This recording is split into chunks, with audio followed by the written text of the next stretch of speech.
दोस्तों नमस्कार। आज हम विश्व फेफड़ा कैंसर दिवस के बारे में जानकारी प्राप्त करेंगे। साथ ही साथ फेफड़ों की संरचना, कैंसर के कारण, लक्षण, बचाव और जागरूकता के बारे में भी। World lung cancer day.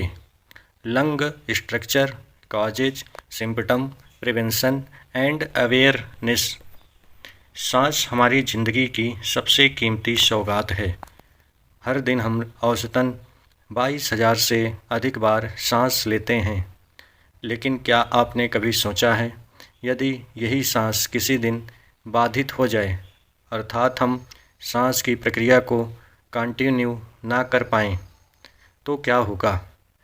दुनिया भर में लाखों लोग फेफड़े के कैंसर से प्रभावित हैं।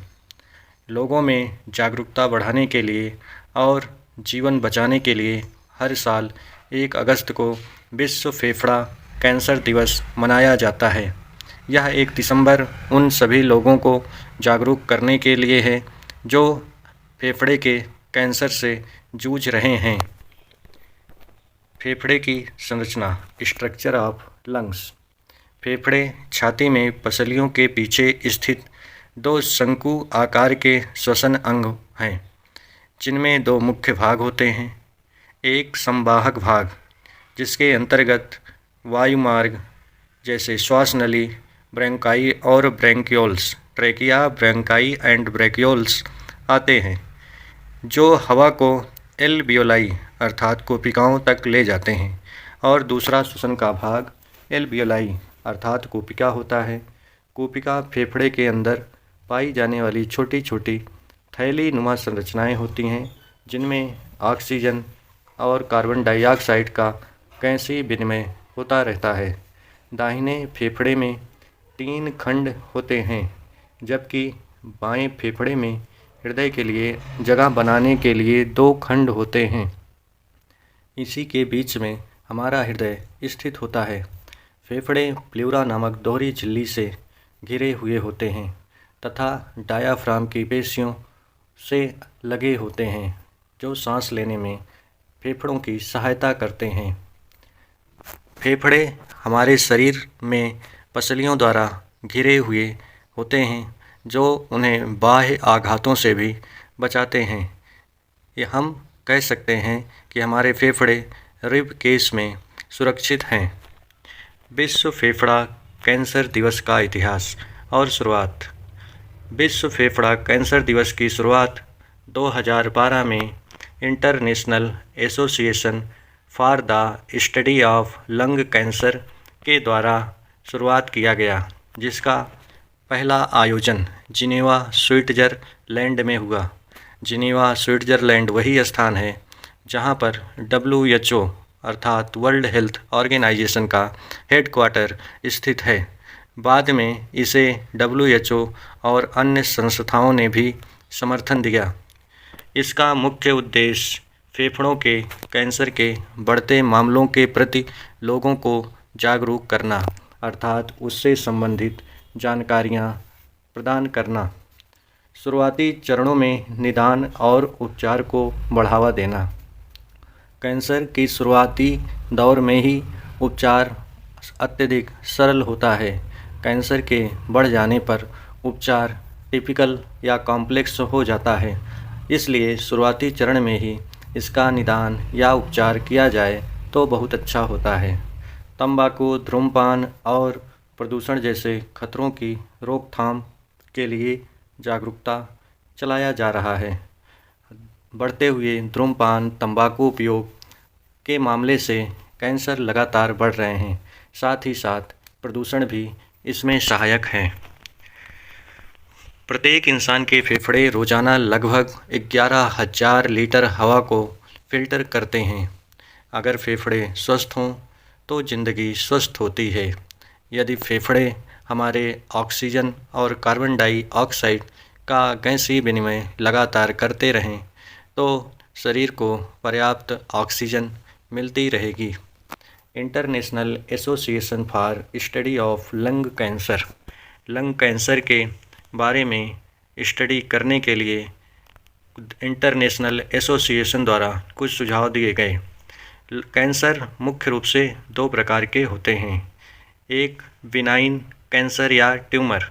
दरअसल कैंसर अनियंत्रित कोशिकाओं के विभाजन से बना कोशिकाओं का समूह अर्थात सेल मास होता है, जो अनडिफरेंशिएटेड होता है, अर्थात कोशिकाओं में विभेदन न होने के कारण वो अपने कार्य को संपन्न नहीं कर पाती तथा मास ऑफ सेल बनाती हैं, जिन्हें हम ट्यूमर कहते हैं। ये ट्यूमर दो प्रकार के होते हैं। बिनाइन ट्यूमर ऐसे ट्यूमर होते हैं जो अपने ओरिजिन प्लेस अर्थात उत्पत्ति स्थल पर पाए जाते हैं। ये ट्यूमर्स कैंसरस नहीं होते, अर्थात कैंसर को बढ़ावा नहीं देते। आमतौर पर ये धीरे धीरे बढ़ते हैं और शरीर के अन्य हिस्सों में फैलते नहीं हैं। यदि यही ट्यूमर शरीर के भिन्न भिन्न भागों में फैल जाएं, तो उसका उपचार कठिन हो जाता है। ओरिजिन प्लेस या उत्पत्ति स्थल पर ही ट्यूमर होने पर उन्हें आसानी से शरीर से अलग कर दिया जाता है। अक्सर किसी विशेष लक्षण के बिना ही रहते और एक्सरे या स्कैन द्वारा इनका पता आसानी से लगाया जा सकता है। एग्जाम्पल हामाटोमा। यह एक ऐसा कैंसर जो अपने उत्पत्ति स्थल पर रहता है। पैपिलोमा। यह ह्यूमन पैपिलोमा वायरस के द्वारा होने वाला एक कैंसर है, जिसमें छोटी छोटी गांठें बन जाती हैं, जिन्हें हम वर्ट भी कहते हैं। सामान्य लक्षण। इनमें लक्षण सामान्य नहीं होते। बड़े होने पर हल्की सांस लेने में तकलीफ़ होती है और खांसी भी हो जाती है। सामान्य रूप से बिनाइन ट्यूमर घातक नहीं होते हैं और इनका इलाज संभव भी होता है। Malignant lung cancer. ये फेफड़ों के कैंसर के प्रमुख कारण हैं। ये तेज़ी से बढ़ते हैं तथा शरीर के अन्य हिस्सों में फैल सकते हैं। इनमें दो श्रेणियों में बांटा गया है। Non small cell lung cancer. यह लगभग 85% मामलों में पाया जाता है और धीरे धीरे बढ़ता है। यदि इसका उचित उपचार न किया जाए तो ये फैलकर शरीर के अन्य भागों में पहुंच जाता है। ये निम्न प्रकार के होते हैं। नंबर 1, एडिनोकार्कारासिन। यह सामान्य कैंसर होता है जो खासकर धूम्रपान न करने वाले लोगों में भी पाया जाता है। Second, squamous cell carcinoma. यह कैंसर मुख्य रूप में से उन लोगों में होता है जो धूम्रपान करते हैं, अर्थात नशीले पदार्थ, तंबाकू, सिगरेट आदि का सेवन करते हैं। Large cell carcinoma. यह बहुत तेज़ी से बढ़ने वाला कैंसर है तथा शीघ्रता से शरीर में फैलता जाता है। Second, small cell lung cancer. यह लगभग 15% मामलों में होने वाला कैंसर है। अत्यधिक आक्रामक और यह तेज़ी से फैलता है, अर्थात कैंसरस सेल अपने आसपास की सभी कोशिकाओं को कैंसर युक्त बना देता है, जिसके कारण यह तेज़ी से फैलता है। यह मुख्य रूप से धूम्रपान करने वाले व्यक्तियों में होता है जो स्मोकिंग व तंबाकू का उपयोग करते हैं। उनमें ये अधिकांशतः पाया जाता है। इसके लक्षण लगातार खांसी आना, परसिस्टेंट कफ। इस प्रकार का संक्रमण होने से लगातार खांसी आती है, साथ ही साथ खांसी के बलगम भी निकलता रहता है। खून के साथ खांसी आना। खून के साथ खांसी आना इस कैंसर का प्रमुख लक्षण है, जिसमें ब्लड कफ के साथ निकलता है। सांस फूलना, ब्रीथलेसनेस, अर्थात सांस का फूलना, लगातार सांस की गति तेजी होना। वज़न कम होना, वेट लॉस, यह भी इसका प्रमुख लक्षण है। साथ ही साथ सीने में दर्द होना, जिसे हम चेस्ट पेन कहते हैं। फेफड़े के कैंसर के मुख्य कारण। फेफड़े के कैंसर का मुख्य कारण अधिक मात्रा में स्मोकिंग करना, अर्थात धूम्रपान करना है। धूम्रपान तथा तंबाकू लगभग 80% केसों में देखे गए हैं कि जो व्यक्ति धूम्रपान या तंबाकू का सेवन करता है उन्हें लंग कैंसर के ज़्यादा चांसेस होते हैं। Passive smoking. पैसिव स्मोकिंग का मतलब यदि कोई व्यक्ति स्मोकिंग कर रहा है तो उससे निकलने वाला स्मोक अर्थात धुआं आसपास खड़े व्यक्तियों तक पहुंचता है, जो सांस के द्वारा उसे इनहेल करते हैं अर्थात शरीर के अंदर फेफड़ों तक पहुंचाते हैं और जो एक यहाँ पर फेफड़ों के कैंसर का कारण बनता है। वायु प्रदूषण। वायु प्रदूषण भी कैंसर का प्रमुख कारण है, जिसमें PM 2.5 से PM 10 जो एयर पोल्यूशन की कैटेगरी है इसमें भी लंग कैंसर के चांसेस बढ़ते हैं। हानिकारक रसायन, एस्बेस्टस, आर्सेनिक, डीजल का धुआं, इन सब ऐसे रसायन हैं जो हमारे फेफड़ों तक पहुंचकर लंग कैंसर को बढ़ावा देते हैं। Radon gases. रेडान गैस भी फेफड़ों के कैंसर का प्रमुख कारण बनती है। कुछ आनुवंशिक कारण भी हो सकते हैं अर्थात ऐसे कारक जो उनके पेरेंट्स से माता पिता द्वारा मिलते हैं, संतानों में आते हैं, उन्हें आनुवंशिक कारक कहते हैं, जेनेटिक फैक्टर कहते हैं। तो कैंसरग्रस्त कोशिकाएं अपनी अगली पीढ़ियों में उनके जीन, ऑन्कोजीन जिन्हें कहते हैं, वो आसानी से पहुंच जाते हैं। अस्वस्थ जीवन शैली, अनहेल्दी लाइफ स्टाइल। यदि शरीर पूरी तरीके से स्वस्थ नहीं है, सही तरीके से कार्य नहीं कर रहा है, तो वहाँ पर भी इनके चांसेस हो सकते हैं। तंबाकू का हर कस फेफड़ों की सेहत को छीनता है। सिर्फ भारत में ही हर साल लगभग 10 लाख से ज़्यादा लोग धूम्रपान से संबंधित बीमारियों के शिकार होते रहते हैं। लंग कैंसर की पहचान।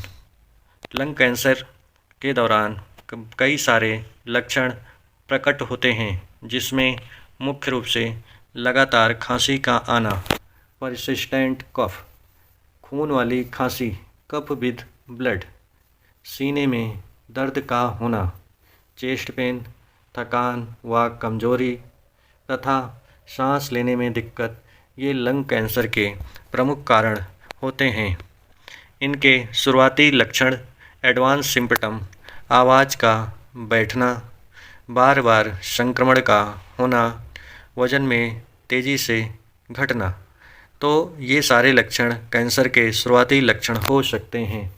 कैंसर का सबसे बड़ा खतरा यही है कि यदि शुरुआती स्टेज में इसके लक्षण बहुत हल्के होते हैं तो लोग उन्हें नज़रअंदाज कर देते हैं और जब पता चलता है कि बीमारी बढ़ चुकी है तो इलाज व निदान के लिए आगे बढ़ते हैं, जिससे यह रोग पूरे शरीर में फैल जाता है और उपचारण में समस्या होती है।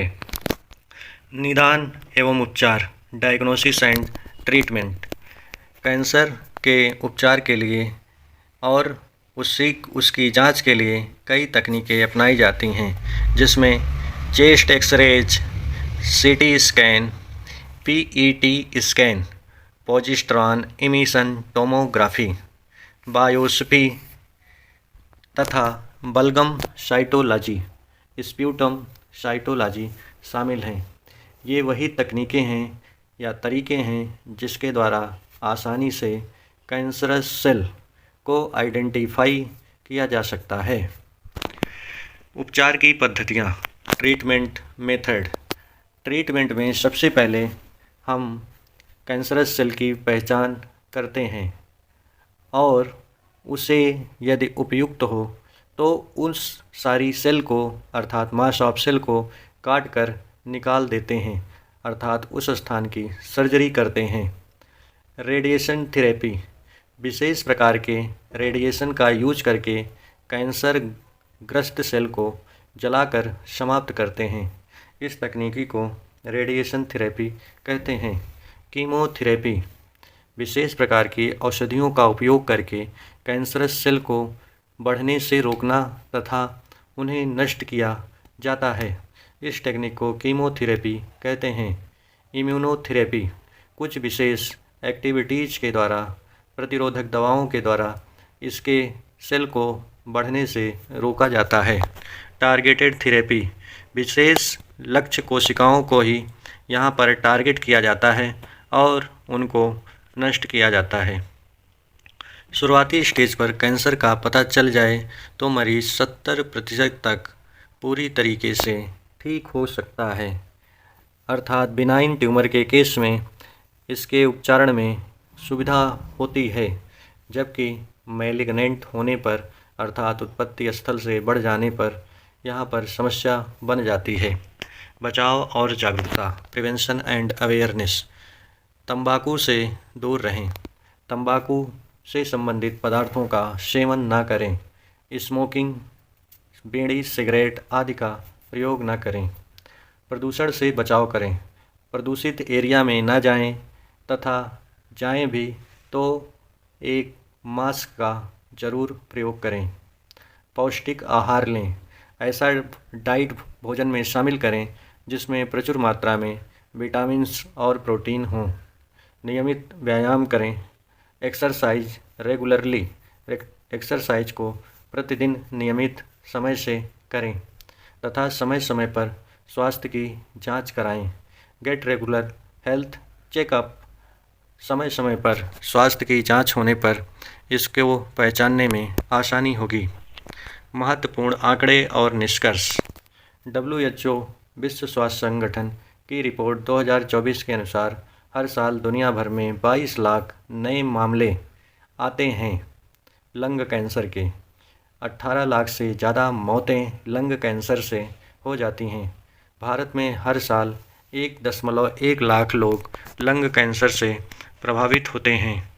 फेफड़े हमारे जीवन रेखा हैं, आइए इन्हें बचाएं, इन्हें स्वस्थ रखें।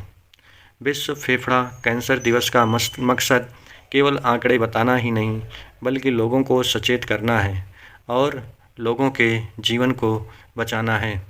हमारी छोटी छोटी सी सावधानी हमारी ज़िंदगी को लंबा कर सकती है। इस विश्व फेफड़ा कैंसर दिवस पर आइए संकल्प लेते हैं कि फेफड़ों को स्वस्थ रखेंगे और फेफड़े स्वस्थ होंगे तो जीवन स्वस्थ होगा। धन्यवाद।